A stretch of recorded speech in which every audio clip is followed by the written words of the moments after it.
আসসালামু আলাইকুম। ইরানের পাল্টা হামলার শঙ্কায় মধ্যপ্রাচ্য ঘিরে সতর্কতা। দর্শক, এই পরিস্থিতি তৈরি হয়েছে গত 1 এপ্রিল, যখন সিরিয়ার রাজধানী দামেস্কে ইরানের কনসুলেট ভবনে ইসরায়েল হামলা চালায় এবং সেই হামলায় ইরানের একজন শীর্ষ কমান্ডার জাহিদি সহ 7 জন একেবারেই তাৎক্ষণিকভাবে তাদের মৃত্যু ঘটে।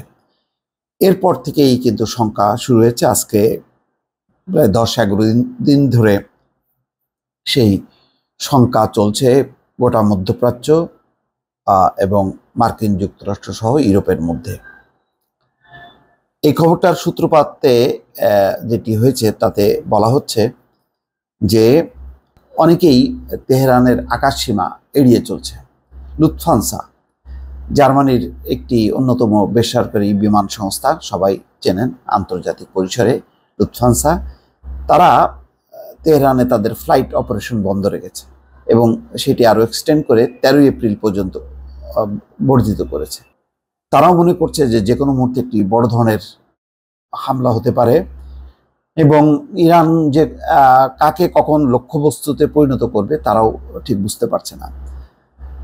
তারা বলছে যে তারা হয়তো 13 তারিখের পর যদি তারা ফ্লাইট অপারেশনও করে তাহলে চেষ্টা করবে যাতে তাদের ক্রুরা তেহরানে যাতে তাদের রাত্রি যাপন না করতে হয়। সেভাবেই তারা পরিকল্পনাগুলো সাজাচ্ছে।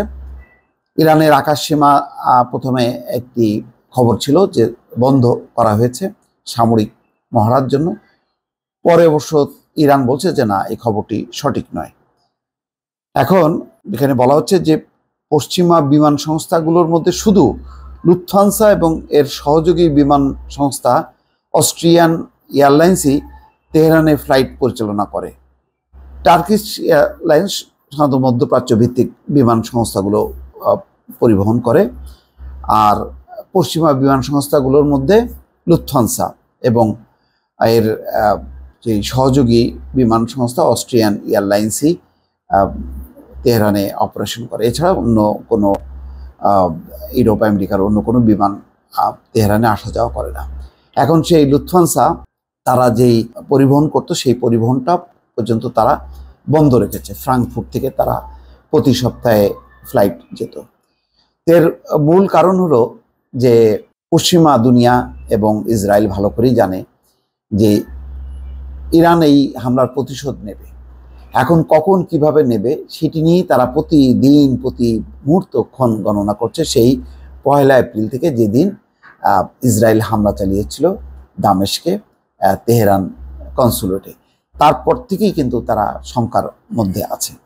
ইতিমধ্যে ইরান এটি মোটামুটি প্রকাশ্য ঘোষণা দিয়েছে যে ইসরায়েলকে এর জন্য অবশ্যই শাস্তি পেতে হবে। এখন শাস্তির ধরনটা কতটুকু পর্যন্ত গড়াবে কেউ নিশ্চিত না। মার্কিন যুক্তরাষ্ট্র সতর্কতা জারি করেছে, বলেছে ইরানকে যাতে তাদের কোনো স্থাপনা মানে লক্ষ্যবস্তু যাতে না হয়। আর ইসরায়েলে তো রীতিমতো থরে কম্প অবস্থা, উচ্চ সতর্কতা জারি করা হয়েছে। তাদের সেনাবাহিনীর সবার রিজার্ভ ফোর্সকে মোতায়েন করা হয়েছে, বাকি সবারই ছুটি বাতিল করা হয়েছে এবং তারা একটা অস্থায়ী বিশাল বিশাল আশ্রয় শিবির পর্যন্ত গড়ে তুলেছে যাতে হামলার পর যাতে মানুষ সেখানে আশ্রয় নিতে পারে, এরকম একটা প্রস্তুতি নিয়ে রেখেছে। তো মোটামুটি বলা যায় যে 1 এপ্রিলের পর থেকে একটা সাংঘাতিক রকম একটা উচ্চ একটি সতর্কতা চলছে। কিন্তু তার মধ্যেও কিন্তু ইসরায়েল কিন্তু বসে নেই, চুপ করে নেই। তারা গতকালকেও হামলা চালিয়েছে যেখানে 66 জন নিহত হয়েছে। ঈদের দিন হামলা চালিয়েছে। এমনকি ন্যাক্কারজনকভাবে হামাসের নেতা ইসমাইল হানিয়ে তার 3 পুত্রকে এবং তার নাতি নাতনি আরও 3 জন, মোট 6 জনকে হত্যা করেছে ঈদের দিন। তারপরেও কিন্তু হামাস নেতা বলছেন যে এই সমস্ত হামলা করে হামাসকে রোখা যাবে না বা তাদের লক্ষ্য থেকে ফেরানো যাবে না। তার সন্তানদের রক্ত ফিলিস্তিনিদের যেই মানুষের রক্তের চেয়ে কম মূল্যবান না। অর্থাৎ বলছেন যে তার কাছে ফিলিস্তিন সবচেয়ে বড় কথা, এখানে তার সন্তান বা তার আত্মীয় স্বজন কে মারা গেল না গেল এটার জন্য সে মোটেও পিছপা হবে না। তো এইরকম একটা পজিশন ইসমাইল হানিয়ের। ফলে বুঝতে পারছেন যে কতখানি একটি প্রস্তুতি রয়েছে তাদের। আর অন্যদিকে ইরান তো এখন পরিকল্পনা করছে যে কিভাবে ইসরায়েলকে টাইট দেওয়া যায়। তো ফলে ইরানের এই যেই লক্ষ্য, সেটা যে কোথায় যে ঠেকবে, এটা নিয়ে পুরো থরেকম্প অবস্থা। পশ্চিমা যেই এয়ারলাইন্স লুফথানসা জার্মানির, তারা 13 এপ্রিল পর্যন্ত তাদের ফ্লাইট স্থগিত রেখেছে। তারপরে চালু করবে কিনা সেটা এখনো পরিষ্কার না।